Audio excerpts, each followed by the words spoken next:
नमस्कार, मी ऋतुजा कुलकर्णी. आपला RBN news मराठीमध्ये सहर्ष स्वागत. नगरपालिकेच्या निवडणुकीच्या पार्श्वभूमीवर जतच्या विकासासाठी जो प्रचंड निधी आमदार गोपीचंद पळळकर साहेबांनी आणलेला आहे, त्या विकासाला मदत करण्यासाठी आणि जतचा कायापालट, जत शहराचा कायापालट व्हावा अशी अपेक्षा आकांक्षा बाळगून आमच्या भारतीय जनता पार्टीमध्ये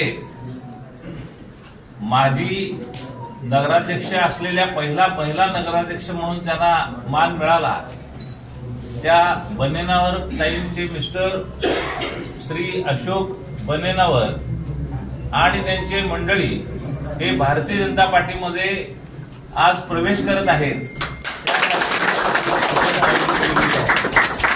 त्यासाठी मी आमदार साहेबांना विनंती करतो की त्यांना आपल्या या पक्षामध्ये आपण शाल बुके देऊन त्यांचा सहर्ष स्वागत करावं अशी मी त्यांना विनंती करतो.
आरबीएन न्यूज मराठीला लाईक, सबस्क्राईब आणि शेअर करा आणि शेजारील बेल आयकॉनला क्लिक करा. RBN news Marathi.